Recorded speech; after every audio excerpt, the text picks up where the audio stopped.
back with a new video, this time about reading comprehensions and how to create questions for reading comprehensions. You can see the link at the bottom. That's the source of today's information, and let's move on.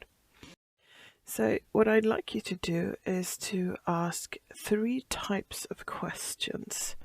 The first type is the literal type of question, where you can find the information in the text by search and scan, or scan and search. So the information is there. The second type is where the text, the answer is in the text, but you have to sort of read in between the lines. It's not directly, it doesn't say the words you're looking for, so you have to sort of figure it out.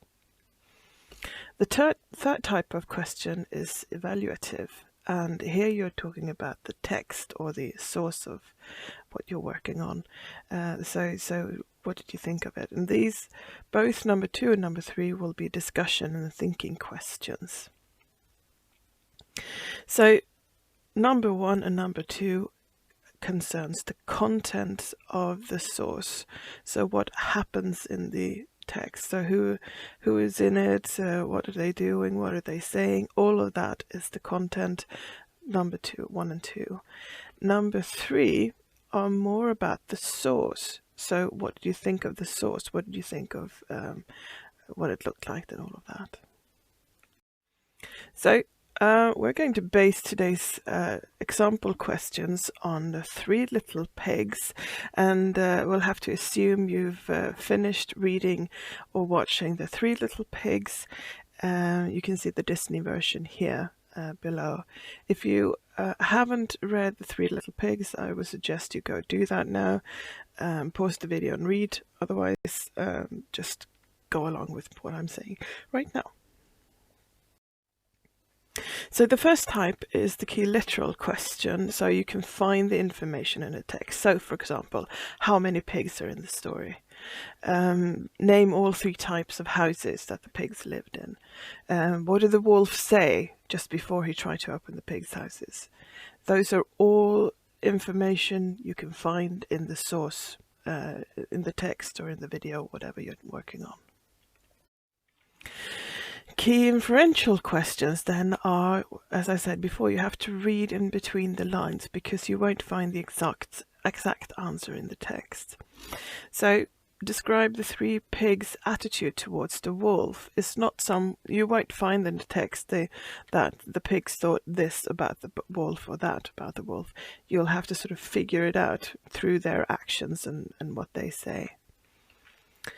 Describe the 3 pigs' attitude towards each other. Not in every version do the pigs know each other, but when they do, how do they feel about each other, and how do they act with each other? What's the relationship between ... What did mean when he said So those are the questions you can use for this one. The third type is the key evaluative questions, and here you're leaving the content of what's happening in the source. You're now going to the actual source. So, for example, why do you think the title is effective or ineffective? A title is seldom just a title. A title usually has a thought behind it. So does the title work or not? It could be a question. And you can see the next question here. Do you think the text succeeded in scaring you, or in whatever, making you laugh? So that's a question you can sort of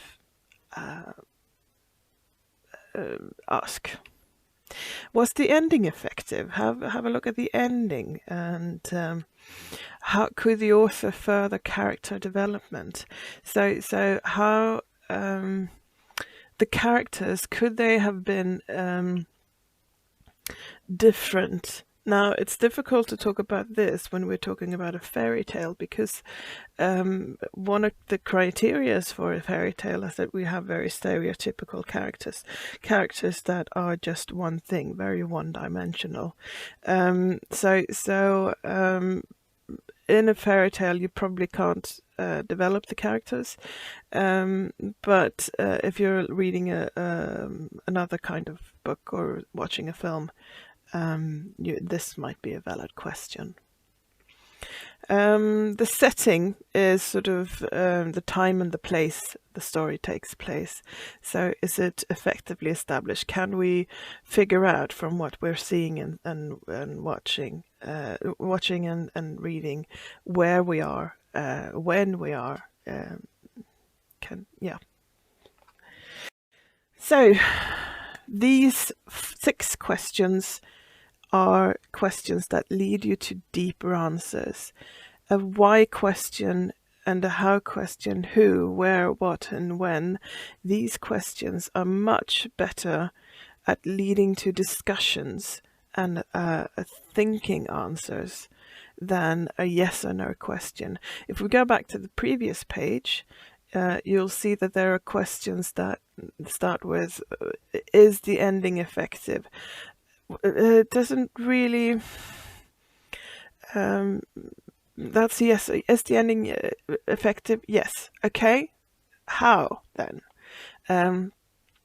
In what way is the ending effective would be a better question to ask, because it'll lead to a discussion about the ending.